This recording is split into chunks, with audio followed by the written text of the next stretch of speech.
We're here at GW University in Washington, D.C., and there's some encampments that are protesting against Israel.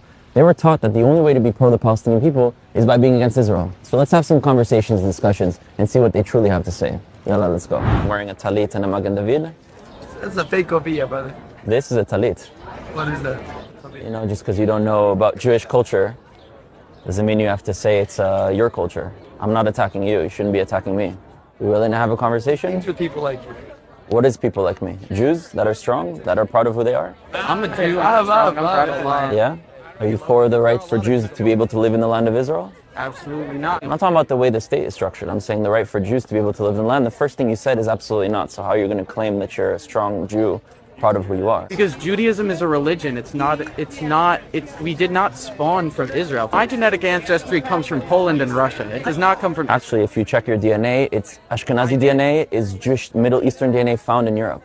Right? I mean, and you're saying that's not what 23andMe said. that if you look into the description, European Jewish DNA means Middle Eastern DNA that's found in Europe, which is why the Cohen DNA, you know what a Cohen is, of course, right? Poland, in Zimbabwe, in Yemen, all descend from one male ancestor. Because it's not an ideology that crossed over borders, it's an ancient civilization that was smashed and forced out. And you said that Judaism is a religion. If you don't believe in Hashem and the Torah, you're still a Jew, correct? Right? If you don't believe in Jesus, you're not a Christian. If you don't believe in Muhammad, you're not a Muslim. Because a religion is just a belief system in one thing that anyone can become if they accept it. And Judaism is a portable suitcase of an ancient civilization.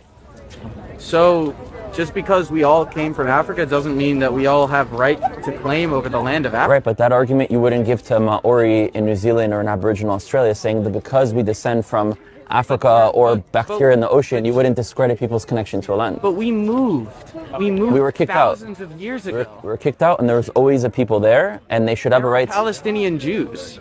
What does that even mean? A Palestinian Jew is a Jewish person that Who identifies as a Palestinian Jew? Not one person. Thousands and thousands of Palestinians that practice Judaism. Which one? That doesn't exist. Do Christians and Muslims have claim to that land as well? No, because it's a collective that has a right to land, not a religion. And I'm making the argument that Judaism is not a religion. Right? Then what is it? It's an identity of an ancient civilization. A religion, in any religion, it's defined as a belief system in a God, deity, book, or a prophet. So if a Christian doesn't believe in Jesus, they're no longer a Christian. Muslim rejects the Quran, they're no longer a Muslim. A Buddhist doesn't identify with philosophy as Buddha, they're not a Buddhist. So it's an ideology that crosses over borders. You can have an Argentinian Christian, Nigerian Christian, Chinese Christian. They're not the same peoples. They just believe in the same belief system. So I'm an American Jew. Right, but you're a Jew because you descend from an ancient line of a civilization. I am a Jew because I believe in Adonai as God. You believe in God? Of course. And I believe in Adonai as God. Right, but if a Jew doesn't believe in Hashem or in Adonai, would they still be a Jew? Ethnically? Right, yes, so it's more than a religion, ethnically, right? I am Polish. No, ethnically you're not. Actually, while we were living displaced in Poland, you were always treated as someone that's not white and constantly killed. But what we see right now is a lot of people using Palestinian struggles, which I care deeply about, and using that to use it as ammunition against Israel. And saying the first thing you sold to me is that Jews don't come from that land. Who is making the Palestinian struggle? You can say Palestinians are making the Israeli struggle as well. I have people that I know that died from Palestinian hands. I'm not going to blame all Palestinians for that. There's not an Israeli genocide going on, though. Systematic eradication of an entire people. So how come the population has grown more than 8x? It is a terrorist attack. One terrorist attack is not an attempt at a genocide. Right, so we have to look at the intention. Round up all Palestinians. I'm not raising my voice with you, by the way. I'm sorry. For sure. An attempt to round up all Palestinians into Rafah, say that it is a safe zone, and then invade Rafah is an attempt at a genocide. Do you think that they want to invade Rafah just because there's Palestinians and they want to hurt them, or because there's still Hamas there and might be still hostages there? Do you think if Hamas gave back the hostages and put their weapons back, that they would want to kill Palestinians? The genocide has to do with the intention. For me, one Palestinian dead is one Palestinian dead too much. I don't want any Palestinians to die. So we're already on the same page. You don't have to be arguing me against the life of Palestinians. But we have to look at the intentions. Why is there the idea of wanting to go into Rafah? Because they believe they need to take out Hamas, which is legitimate after what Hamas has done. And they want to rescue their hostages, which is also legitimate. That's the intention. Now, the fact that we're in war, there's going to be deaths on both sides, which is why I do everything to prevent us being in war, because that's what war looks like. But the intention is what makes it a genocide. Every single time Palestinians have died has always been in the battle fire when Israel's shooting back at Hamas. Never Israel targeting Palestinians to kill Palestinians. And if that does exist, I condemn it. But that's not the situation. Don't platform. Don't talk. We're not platforming. We're having a legitimate conversation. Okay, so you're insulting. We're not here for that. Okay. No, but you're here to have conversations about how to move forward in the future. It's not a circle because first of all, he's a brother of mine as a Jew, and he has a right to speak to another Jew. And these conversations are the only way that we can actually move forward because there's no future without Jews or Palestinians in that land. So instead of speaking to all the other Westerners, which won't do anything in the land, it's the people who actually live there who can make a difference. I live in Israel. I live in Jerusalem. So I actually have the ability to influence people on that land, so you guys should be wanting to have conversations instead of speaking to everyone else and demonizing my people. There is no future for Palestinians as long as there is a Jewish-Israeli state Do you think occupies that land. Do you think there could be a way that we both experience this country as ours, Israelis and Palestinians, without the removal of either and with the acceptance of both? That could potentially exist, right? And Israelistine necessitates a way that I call it Israel and they call it Palestine, like Burma and Myanmar, right? There's two names for a country that happens sometimes in history. And I should be able to see a Palestinian considering it Palestine and not feeling it takes away from me. And a Palestinian seeing me considering it Israel, which historically was always called Israel, and not feeling that it takes away from them. We're currently positioned as if we're opposed to one another, but we don't have to be, is my point. right. All we're saying is that the current Israeli regime has been an apartheid regime for its entire existence. So can you explain to me how it's an apartheid? Because I just want to... Because there are two systems. Okay. One for Israelis who benefit from all of the economic benefits, they get to participate in democracy, they get to vote, they get to live in lands unoccupied. It is, by definition, an apartheid regime. An apartheid system is a system where you have one government, one country with different rights for different peoples. That's what existed in South Africa because of their color of their skin. In Israel. In Israel, all Israelis, including 20% of its Arab/Palestinian population, have full equal rights. Then in the West Bank, Judea and Samaria, it's a separate piece of land under separate autonomy of the Palestinian Authority. And obviously those who are living there don't have rights into Israel, and those who are living in Israel don't have rights into there.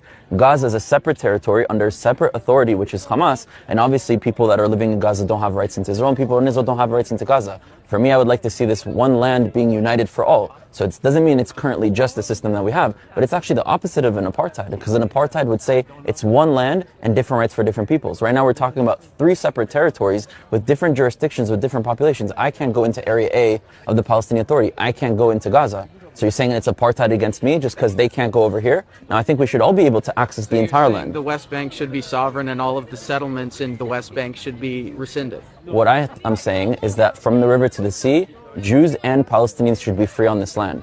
And me living in Judea and Samaria, the West Bank, shouldn't be a problem the same way a Palestinian that is living here and wants to come back should be able to live wherever they want. So the idea of Jews being able to live in the West Bank is not a settlement, right? It's a Jew living there. If we're making the argument that we want Palestinians to live from the river to the sea, we should be making the same argument with the same energy that a Jew should be able to live from the river to the sea. And the fact that a Palestinian under the Palestinian Authority can't go into Israel, which for me is wrong, or a Palestinian living in Gaza can't go into the rest of the land, which to me is wrong, it's just as wrong as I can't go into there. So there's a separation depending on the jurisdiction you fall under different territory, different government, not one land, one government with different rights for different peoples. So it doesn't mean that what you're criticizing is just, it's unjust, and we need to talk about it. But when we use terms like apartheid, it's actually preventing us from understanding the complexities of what's going on and preventing us from correcting it.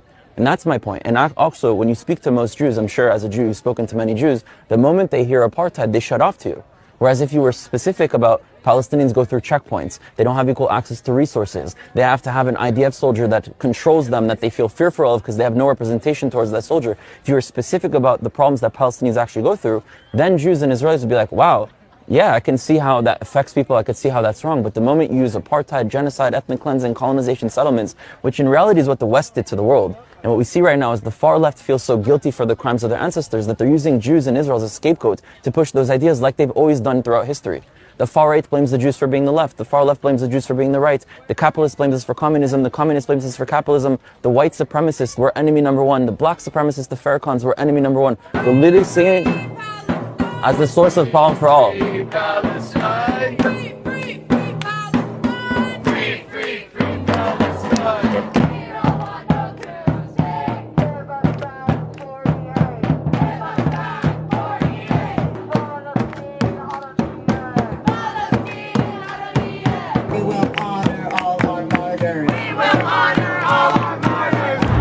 To point out the fact that there's a known IOS center on our campus right now. I don't think liberation looks like a f***ing ROF soldier on our campus. Free, free Palestine! Free, free Palestine! Free, free Palestine! Free, free